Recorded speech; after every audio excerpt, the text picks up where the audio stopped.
Masalah buah pinggang dalam kalangan orang dewasa memang dah biasa kita dengar. Tapi macam mana pula kalau saya katakan masalah buah pinggang turut terjadi pada kanak-kanak? Mesti ramai yang terkejut kan? Hakikatnya memang ada terjadi kes sebegini pada kanak-kanak.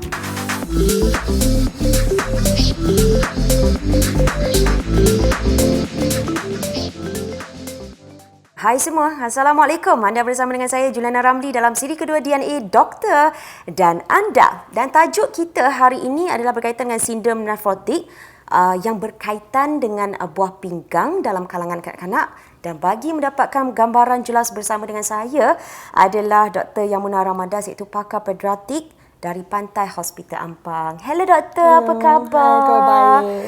Okey Doktor. Kita terus sahaja bertanyakan mengenai sindrom nefrotik dalam kalangan kanak-kanak. Apa itu doktor? Okey. Sindrom nefrotik di kalangan kanak-kanak adalah satu keadaan buah pinggang di mana seorang kanak-kanak tu akan kehilangan banyak protein dalam kencing dan juga ini menyebabkan paras protein dalam darah akan berkurangan. Okey, kerana paras protein dalam darah sangat kurang, ini menyebabkan bengkak seluruh badan. Mula akan bengkak pada mata, lepas tu bengkak pada kaki dan bengkak juga pada bahagian perut Kalau kita tanya adakah agak biasa ini berlaku, insiden actually tak tinggilah di Asia, lebih tinggi daripada negara-negara barat. Tetapi kalau kita tengok insiden setiap tahun, mungkin 2 hingga 15 kes kes baru untuk 100,000 bilangan kanak-kanak. Dia tak biasa berlaku lah. Dia tak biasa berlaku di Malaysia lah. Tapi di ASEAN country yang lain biasa berlaku. Secara ASEAN lebih kerap, that means Malaysia juga. Tapi kalau kita banding dengan negara barat, Asia lebih kerap lah. Baru saya tahu. Okey, jadi yang menyebabkan penyebab kepada sindrom nefrotik tu, mereka kata ada kaitan dengan diabetes ataupun lupus. Lupus kalau kita panggil dalam bahasa yang difahami doktor SLE. Ya, betul. Okey, selain itu penyakit berkaitan dengan jangkitan kanser dan sebagainya. So doktor, can you explain macam mana? Okey. Kalau kita tengok nefrotik syndrome di kalangan kanak-kanak, penyebab utama ialah actually tidak ketahui. Kita panggil idiopatik. Idiopatik. Bermaksud sebabnya tidak diketahui. Kalau dewasa lain pula, dewasa nefrotik syndrome lain pula. Penyebab macam cik kata kencing manis, SLE, so dia lain. Okey. So, selain daripada itu, ada yang berpendapat bahawa sindrom ini adalah berkait rapat dengan genetik ataupun pola pemakanan yang tidak sihat. Jadi doktor, betul ke doktor? Okey, pemakanan tidak sihat atau genetik Okey. So tidak berkaitan lah. Tak ada kaitan. Tidak berkaitan. Tak ada kaitan. Okey. So macam kalau nefrotik syndrome yang tiada sebab tu, biasanya berlaku bila seseorang kanak-kanak itu berumur 1 tahun hingga 12 tahun. Tetapi kalau nefrotik syndrome tu boleh juga bermula bila umur kurang daripada 1 tahun. Kanak-kanak kurang bayi yang tu kita panggil congenital nephrotic syndrome. Yang tu ada unsur-unsur kita kata genetik. Bermaksud kemungkinan ibu bapa akan menjadi pembawa baka dan risiko untuk anak mendapat congenital nephrotic syndrome itu 25%. Kalau kedua-dua ibu bapa ada baka untuk nephrotic syndrome tu.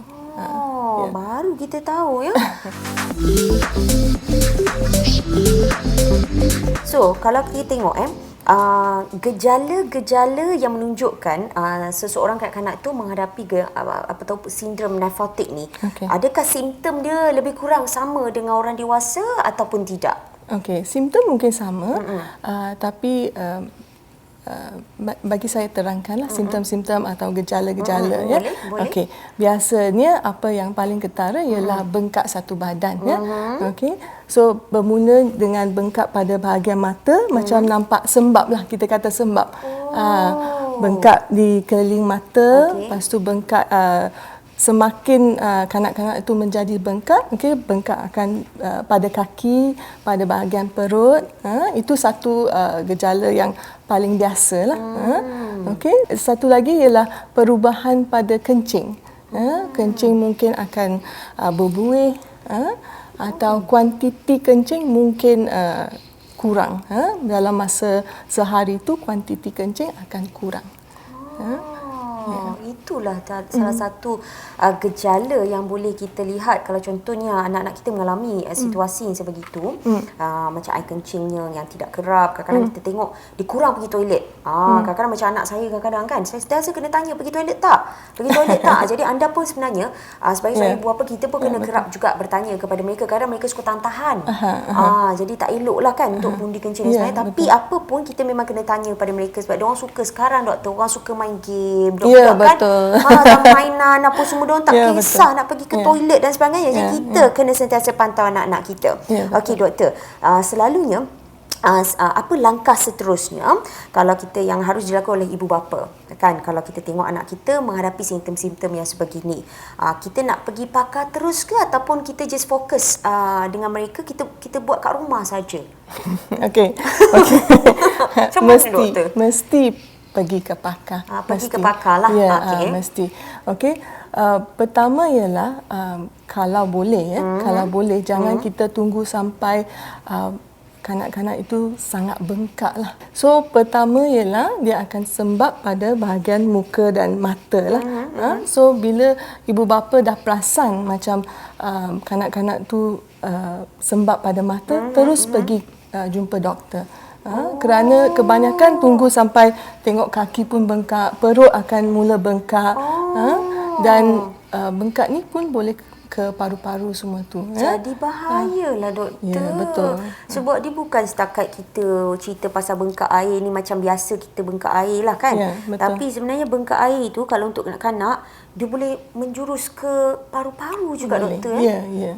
Dan selalunya doktor, apa yang dilakukan oleh doktor, adakah doktor akan sentiasa buat berkaitan dengan pemeriksaan air kencing? Macam mana doktor? Okey, so permulaannya ialah pemeriksaan lah. Pemeriksaan kanak-kanak itu, pemeriksaan tekanan darah, pemeriksaan berat badan. Okey, selepas itu ujian kencing lah. Ujian pemeriksaan kencing untuk mengetahui tahap protein dalam kencing. Dan ujian darah juga. Ujian darah ialah untuk mengenal pasti tahap albumin dalam badan, because tahap albumin dalam badan akan sangat rendah. So lepas itu fungsi buah pinggang pun kena cek selepas itu ujian yang lebih tu bergantung kepada keadaan pesakit pada masa itu. Tapi permulaannya lah ujian kencing dengan ujian darah. Jadi dua lah doktor. Ya, betul. Yang penting sekali ujian kencing dan ujian darah. Jadi kalau apa-apa pun kalau kita pergi kepada pakar perubatan, jadi dua perkara ni lah untuk kita confirm ataupun tidak macam mana keadaan anak kita, sama ada yang dia mengalami sindrom nefrotik ataupun tidak. Nama saya Putri Nazratul Omar. Anak saya Wildan Ahmad bin Muhammad Shazli. Umur dia sekarang 3 tahun 8 bulan. Dia disahkan didiagnose nefrotik sindrom masa umur dia 1 tahun 5 bulan.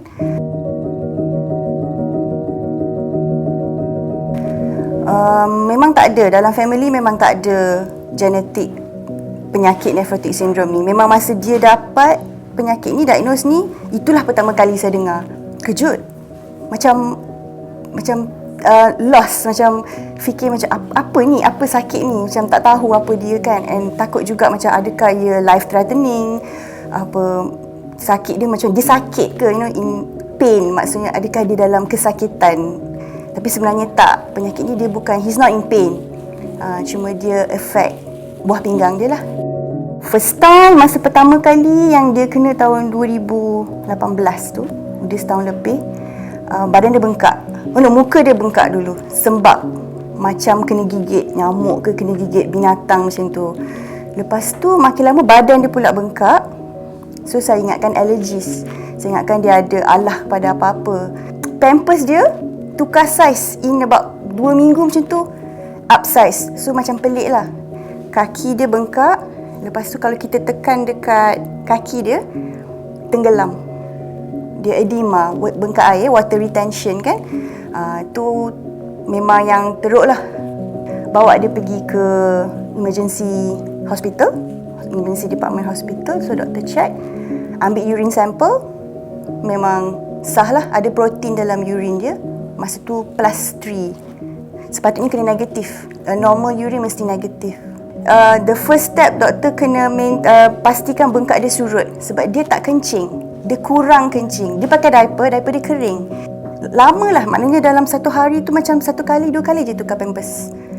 So, lebih banyak saya belajar dan baca pasal ni, lebih banyak yang saya tahu dan faham lah pasal macam mana penyakit ni menyerang dia punya kidney dan apa yang perlu saya buat lah untuk, nak kata avoid tak boleh sebab penyakit ni memang kita tak boleh avoid dan tak ada punca.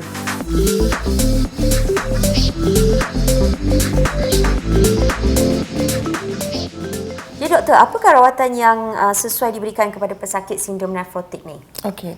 So rawatan yang paling sesuai ya, yang untuk merawat sindrom nefrotik ni, okey, apabila saya nak terangkan lebih tentang rawatan, ini khususnya kepada sindrom nefrotik yang kita panggil idiopatik ya, yang sebabnya tidak diketahui ya. Okey. So rawatannya ialah steroid ya. Steroid yang kita panggil prednisolone. Prednisolone. Ya. Ubat anti radang. Anti radang, betul. Okey. So rawatan ini memang akan dimulakan oleh doktor, okey, mengikut berat badan dan tinggi kanak-kanak itu. Okey, dan biasanya rawatan pertama kali ya ialah rawatan dos yang lebih tinggi untuk sebulan, dan selepas itu dos akan dikurangkan dalam 2 hingga 3 bulan lah. So rawatan dia akan mengambil masa berbulan jugalah. Jadi dia tak ada selain daripada prednisolone, adakah ada lagi rawatan-rawatan lain? Tak ada. Jadi kita akan khusus kepada ubat-ubatan sajalah. Ya. Permulaannya ialah prednisolone, kerana apabila lepas sebulan ya makan ubat ni, doktor akan cek respon ya, respon pada rawatannya. Macam mana kita nak cek respon ialah dengan ujian air kencing. Biasanya ujian air kencing, okey, kalau rawatan dan respon yang positif ya, ujian air kencing protein tu akan hilang, akan terus hilang. Ya. Itu bermaksud rawatan respon yang positif. Ya.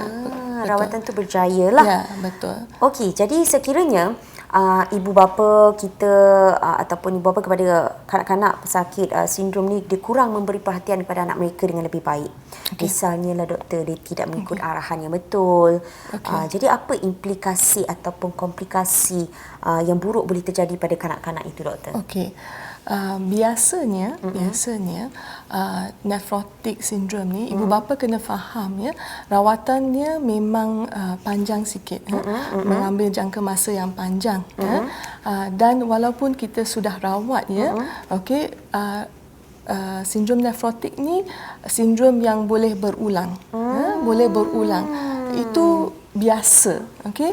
85% daripada pesakit, okey, penyakit ni boleh berulang, tetapi respon kalau ada respon pada rawatan steroid tu, dia akan respon pun akan berulang juga ya, respon positif tu akan berulang juga ya. So sangat penting ibu bapa mengetahui ya macam mana penyakit ni akan progres ya, dan risiko bengkak pada perut, bengkak pada satu badan tu boleh menyebabkan jangkitannya yang berbeza lah. Maknanya daripada satu penyakit yang kita ada, dia akan bersangkut baik pada penyakit-penyakit lain. Maksud contohnya jangkitan kuman dan betul. sebagainya. Komplikasi. Dia akan lead.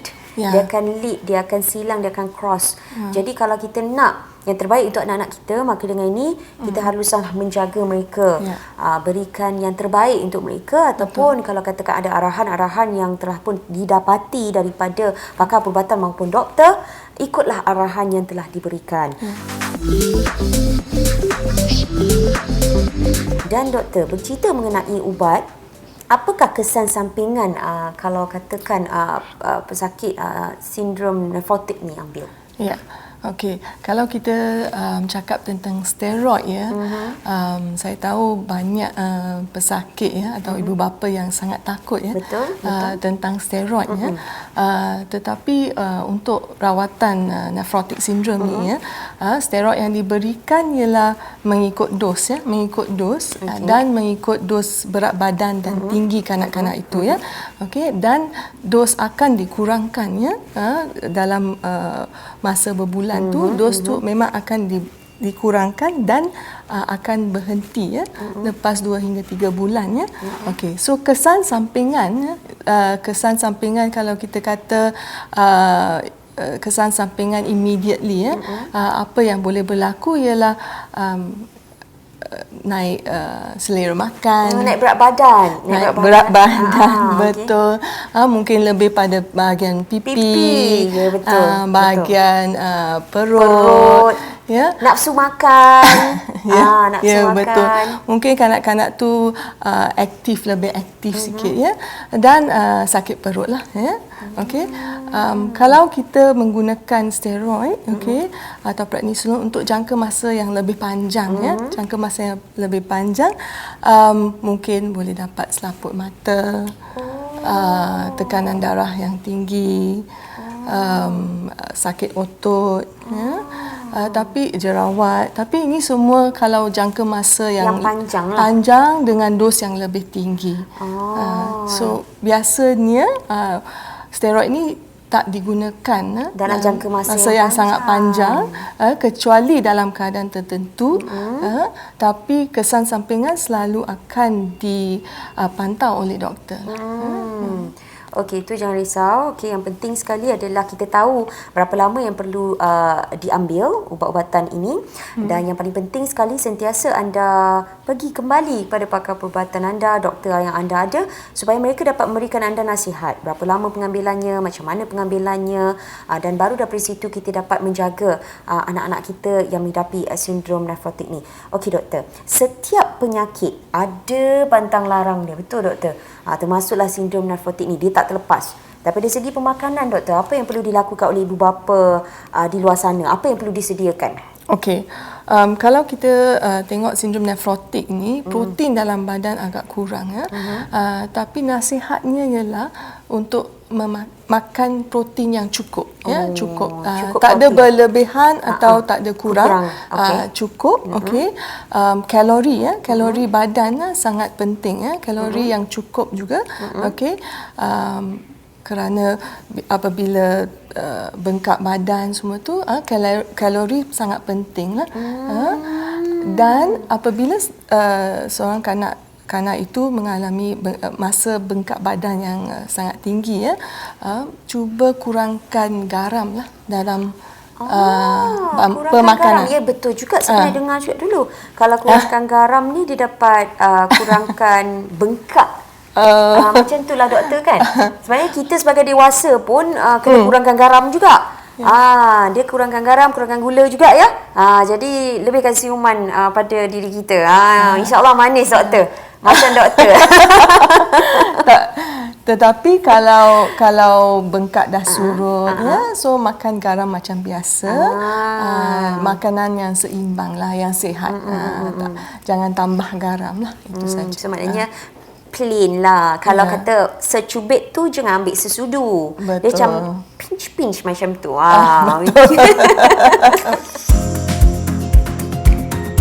sikit makan ubat prednisolone. Masa the first time tu dia respon kepada steroid. Dia makan sampai habis treatment course tu berapa bulan, sampai 6-7 bulan jugalah. Kemudian stop, lepas tu dia okey, tapi lepas setahun dia relapse balik. So now tapi after 1 year punya relapse tu yang makin kerap. Tu yang doktor suruh buat biopsi tu. So biopsi masih recent lah. Masa awal-awal dulu dia okey dengan steroid, makan ubat ikut dos semua okey. So makin dia besar, dia susah sikit nak makan ubat.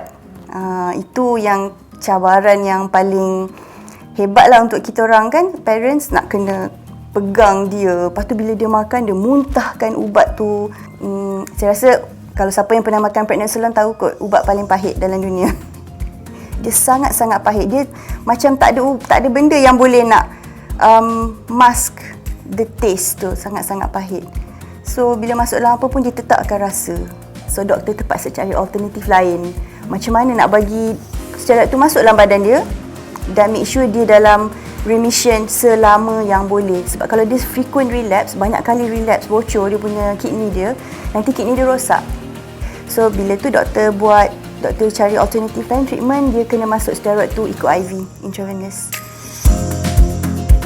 Rutin dia, saya ada buat diary, just a simple notebook, exercise book tu, buat kolom, tarikh berapa ubat dia yang prednisolone tu ialah dosage ubat tu, sebab dosage dia berubah-ubah kan. Kemudian air kencing dia berapa bacaan. Kemudian remarks kat tepi tu bagi tahulah dia tengah demam ke, dia sihat ke, ataupun dia ada alah apa-apa, dia makan apa-apa ke, apa-apa sajalah notes yang berkenaan untuk hari itu, ataupun dia ada appointment dengan doktor ke, macam tu.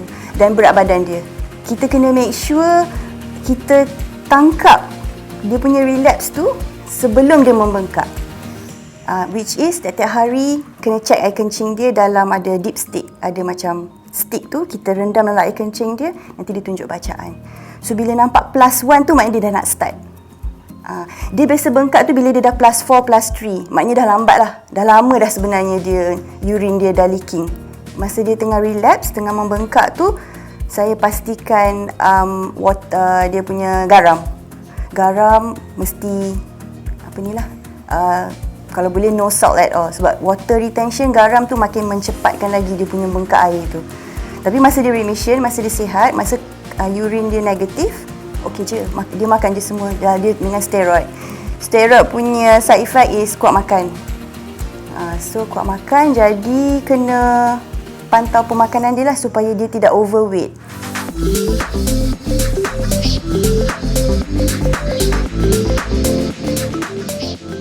Okey, sebenarnya doktor, sebagai seorang ibu bapa termasuk saya lah, macam mana kita nak mencegah penyakit berkenaan daripada berlaku yang sindrom nephrotic ni doktor? Unfortunately tu kita tak boleh cegah penyakit sindrom nephrotic ni lah. Ya. Kerana kita pun tidak, sebabnya kita tidak ketahui.